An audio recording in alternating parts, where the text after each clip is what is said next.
Hello les amis, j'espère que vous allez bien, ça y est.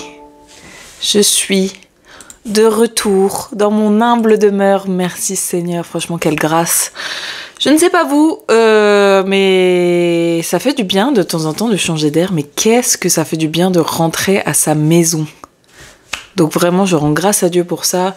Et toutes mes prières vont aux gens qui, à l'inverse de moi, vivent dans des maisons où il y a du bruit, du mouvement, il y a toujours des choses à faire, il y a toujours des enfants à nourrir, il y a toujours des enfants à habiller, il y a toujours des enfants à occuper, il y a toujours des gens à qui il faut pour qui il faut faire des trucs. Et vraiment, mon cœur et mes prières vont vers vous. Je prie vraiment que vous puissiez trouver le repos en Jésus-Christ, que vous puissiez vous sentir bien, peu importe les circonstances, peu importe ce qui se passe autour de vous. Et je rends grâce à Dieu parce que je viens de passer une semaine chez mon frère qui a 3 enfants, dont un bébé. Et en fait, tu sais, en rentrant, j'ai pas eu besoin de me dire, vas-y, ok Seigneur, je vais prendre un temps de jeûne, je vais prendre un temps, je vais couper tout. Parce qu'en fait, je me suis dit, mais Seigneur, en fait, peu importe à quel point j'étais occupée, je t'ai jamais senti absent. Voilà, je sais pas si vous voyez ce que je veux dire, mais vraiment dans tous les moments, même quand j'étais occupée à m'occuper de mes nièces, à faire des trucs, je me suis vraiment jamais sentie éloignée du Seigneur parce qu'il m'a vraiment parlé dans les détails. Et c'est vraiment à ça que je réalise à quel point notre maturité spirituelle, elle évolue au fil du temps et à quel point, plus notre maturité évolue spirituellement au fil du temps, plus on se rend compte que Jésus vit en nous.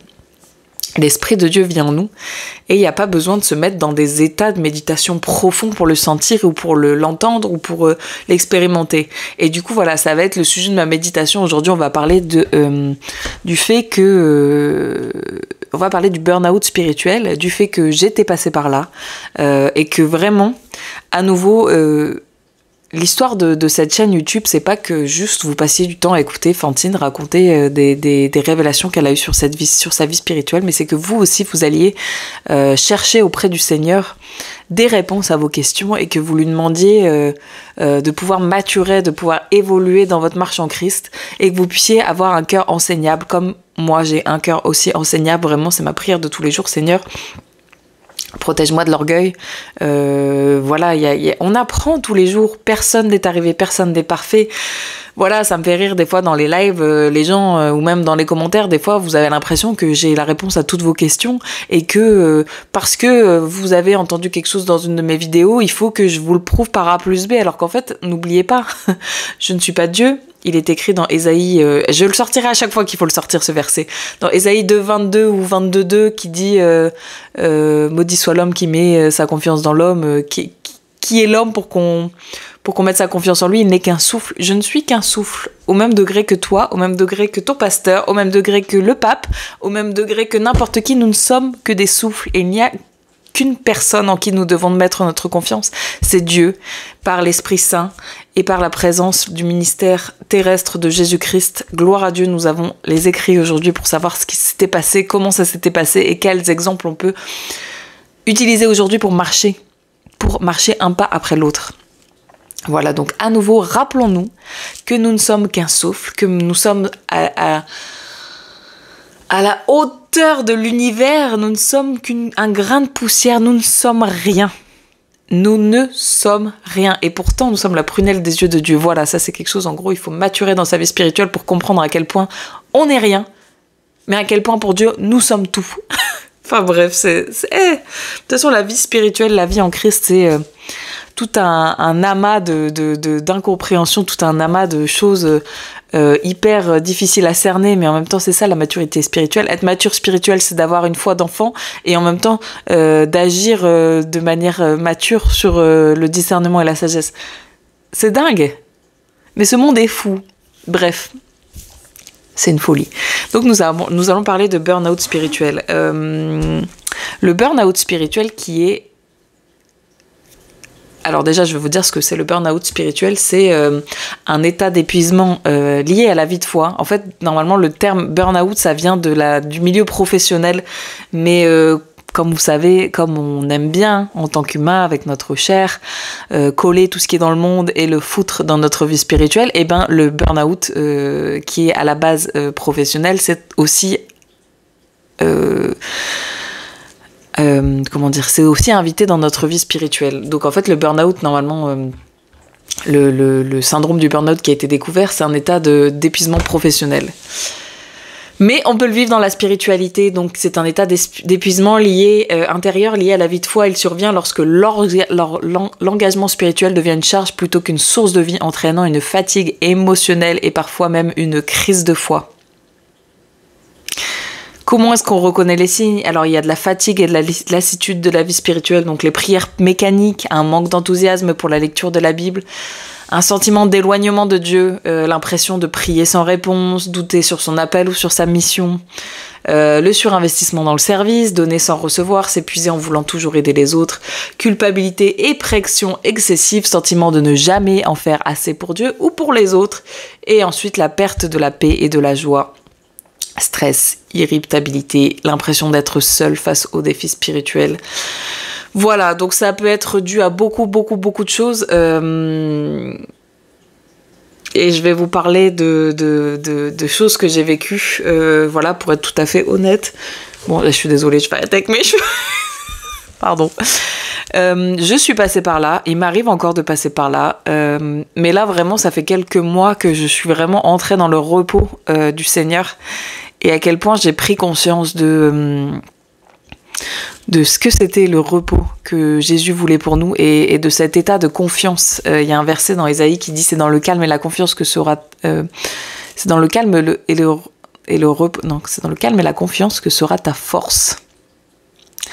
Et c'est un verset que j'avais reçu il y a quelques mois, il y a presque même un an, je pense. Et c'est un verset que j'ai longuement mâchouillé, digéré, médité, et aujourd'hui je pense vraiment que je suis en train de vivre dans cette saison de calme et de confiance, et vraiment je me sens plus forte spirituellement que je ne l'ai jamais été. C'est pour ça que je peux franchement faire des lives ou assumer mes points de vue sur certaines choses et les convictions que j'ai, parce que ce n'est pas mon repos n'est pas enfantine et en ses œuvres. Mon repos, il est en Jésus-Christ, qui a tout accompli. Quand il a dit sa dernière parole, tout a été accompli, tout est accompli. Il n'a pas dit ça pour rien en fait.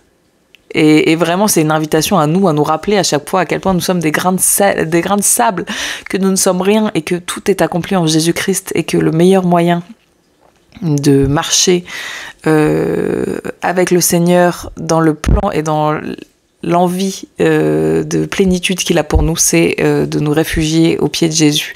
Et nous allons lire pareil un passage biblique, ah là là, qui m'a tellement challengée pendant cette année, et encore une fois je comprends juste maintenant, après quelques mois de cet état de plénitude et de repos, ce que le Saint-Esprit voulait dire, ce que Dieu voulait dire au travers de ce passage, qui est vraiment très important. Et à nouveau, je vous partage des choses que l'Esprit me met sur le cœur, mais ça ne remplace pas votre relation personnelle avec le Seigneur. Ça ne remplace pas que vous n'êtes peut-être pas encore dans cette saison, mais en tout cas, c'est un encouragement à vous dire que c'est dans cette saison-là que le Seigneur vous veut, parce que écoutez ce que Jésus dit. Nous sommes dans Luc 10, verset 38. L'histoire de Marthe et Marie. Comme Jésus était en chemin avec ses disciples, il entra dans un village et une femme du nom de Marie l'accueillit dans sa maison. Une femme du nom de Marthe, pardon, l'accueillit dans sa maison. Elle avait une sœur appelée Marie qui s'assit au pied de Jésus, et écoutait ce qu'il disait. Marthe était affairée aux nombreuses tâches de service. Elle survint et dit: « Seigneur, cela ne te fait rien que ma sœur me laisse seule pour servir? Dis-lui donc de venir m'aider. » Jésus lui répondit: « Marthe, Marthe, tu t'inquiètes et tu t'agites pour beaucoup de choses. Mais une seule est nécessaire, et Marie a choisi la bonne part. Elle ne lui sera pas enlevée. » Alors, qu'est-ce que le Saint-Esprit m'a envoyé vous dire aujourd'hui par ce biais de ce passage et de ce témoignage? Vous voyez, quand Marthe, elle s'affaire comme ça à faire en sorte que ses amis ou les gens qu'elle reçoit soient bien reçus, ils aient tout ce qu'il faut à manger, à boire. C'est juste un rappel que ça, c'est culturel. Donc, en fait, des fois, la culture nous écrase notre vie spirituelle. La culture écrase notre vie spirituelle. La culture religieuse aussi écrase notre vie spirituelle. on vit en ce moment, vous voyez, il y a des temps de carême, il y a des temps de ramadan pour les musulmans, voilà, ces temps de jeûne qui sont au final imposés. Des fois, ils amènent à un côté complètement burn-out, en mode je fais les choses mais je comprends pas, et du coup après on arrive avec nos petites exigences de dire, bah tu vois, exactement l'exigence que Marie elle a vis-à-vis de sa sœur, en mode comme on est en mode mais Seigneur, pourquoi les autres m'aident pas? Comme on est en mode mais Seigneur, pourquoi est-ce qu'eux ils prient pas, ou pourquoi est-ce qu'ils jeûnent pas avec moi, ou pourquoi est-ce que ce sujet-là il est si important pour moi parce que je sais qu'il est important pour toi parce qu'il est écrit dans la parole que, et en même temps pourquoi est-ce que les autres font rien? C'est compliqué. Je vais vous donner plusieurs exemples dans ma vie où j'ai eu des burn-out spirituels et où vraiment le Seigneur quand j'étais au plus bas, m'a vraiment relevé. Il y a un sujet principalement sur lequel je me suis battue comme... je cherche un exemple. Vous avez déjà vu un...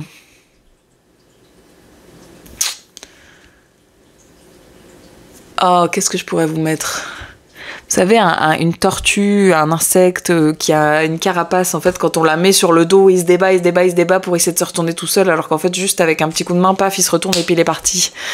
Et ben en fait, pendant longtemps, dans ce sujet-là de ma vie, j'étais en mode comme une petite tortue sur le dos, en mode coincée, à me débattre au lieu de demander de l'aide. Et c'était le sujet du mariage, clairement. J'étais au pied de Jésus, le Seigneur m'a donné des confirmations et des convictions, et en fait tout à coup je me suis retrouvée à penser que c'était par mes propres forces et par mes propres moyens et par des jeûnes et par des prières et par des soirées de veillée de prière, par des supplications, par des je vais me lever à 3h du matin, je vais prier pour ça, je vais faire ceci, je vais faire cela, que je pensais que ça allait se débloquer. Par des pas de foi, alors oui, des fois le Seigneur nous appelle à faire tout ça, mais là en l'occurrence le Seigneur, dans sa grande miséricorde, il m'a laissé faire tout ce que je voulais.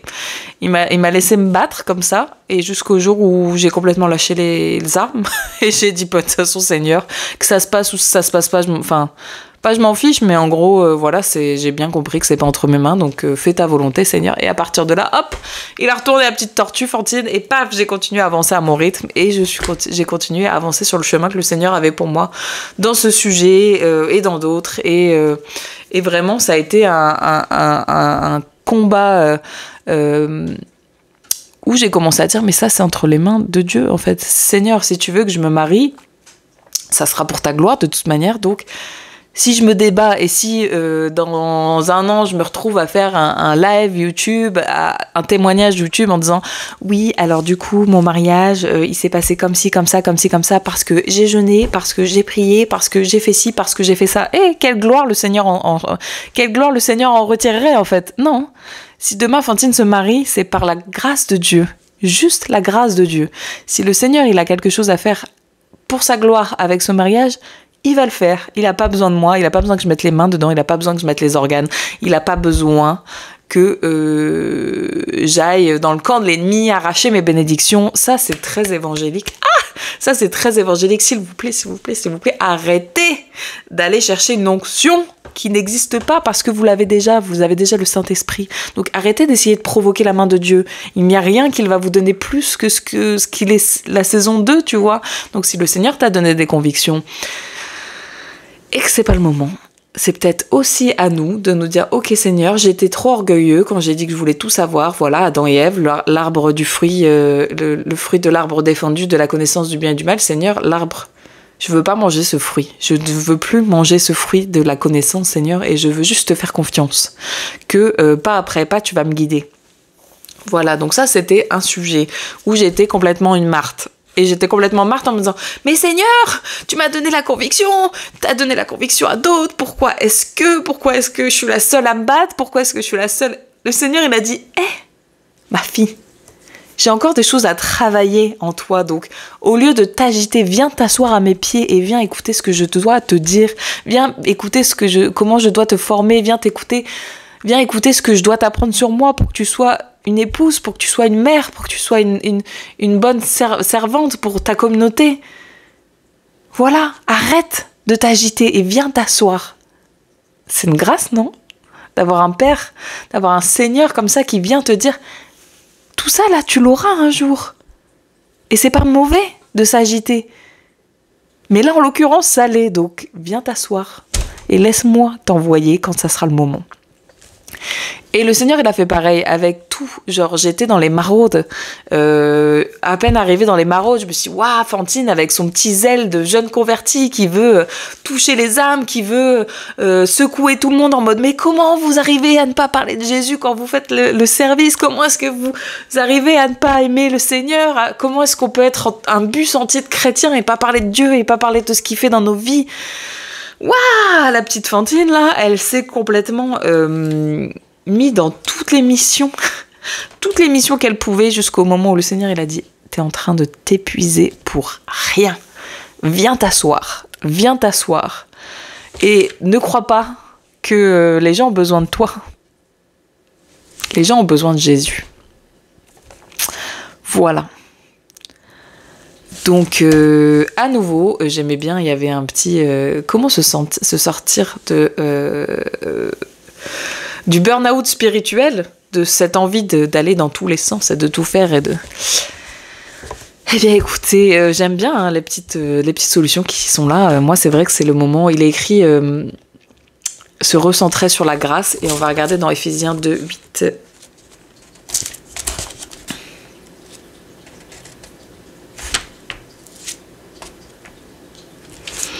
Éphésiens 2, 8 et 9. En effet, c'est par la grâce que vous êtes sauvés par le moyen de la foi, et cela ne vient pas de vous, c'est le don de Dieu. Ce n'est pas par les œuvres, afin que personne ne puisse se vanter.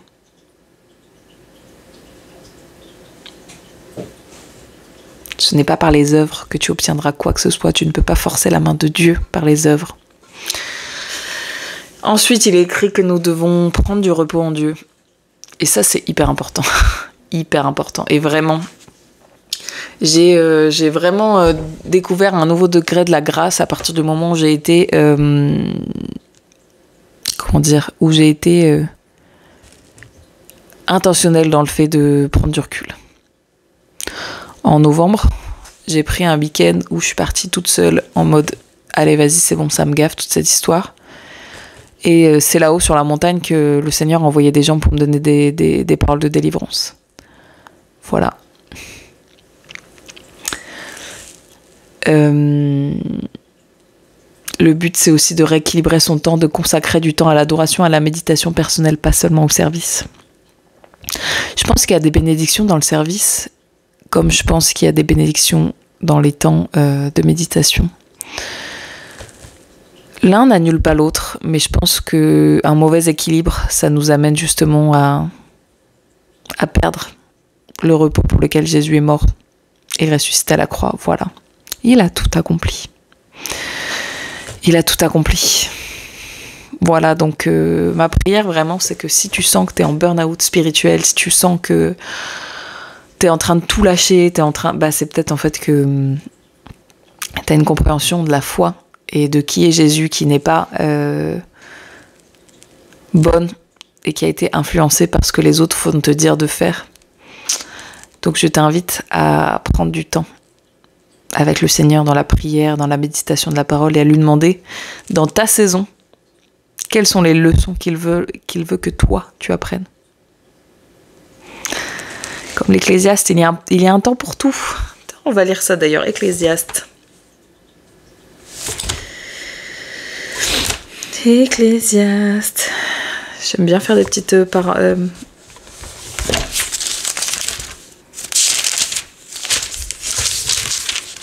Faudrait vraiment plus que je médite sur l'Ecclésiaste. Il y a un temps pour tout, Ecclésiaste chapitre 3.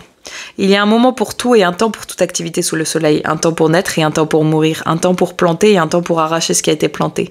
Un temps pour tuer et un temps pour guérir. Un temps pour démolir, un temps pour construire. Un temps pour pleurer, un temps pour rire. Un temps pour se lamenter et un temps pour danser. Un temps pour lancer des pierres et un temps pour en ramasser. Un temps pour embrasser, un temps pour s'éloigner des embrassades. Un temps pour chercher, un temps pour perdre. Un temps pour garder, un temps pour jeter. Un temps pour déchirer, un temps pour coudre. Un temps pour se taire et un temps pour parler. Un temps pour aimer, un temps pour détester. Un temps pour la guerre et un temps pour la paix. Mais quel avantage celui qui agit retire-t-il de la peine qu'il se donne? J'ai vu quelle occupation Dieu réserve aux humains. Il fait toute chose belle au temps voulu, au moment voulu. Il a même mis dans leur cœur la pensée de l'éternité. Même si l'homme ne peut pas comprendre l'œuvre que Dieu a accomplie du début à la fin. J'ai reconnu que le seul bonheur consiste à se réjouir et à bien agir pendant leur vie, parce que si un homme mange, boit et prend du plaisir dans tout son travail, c'est un cadeau de Dieu.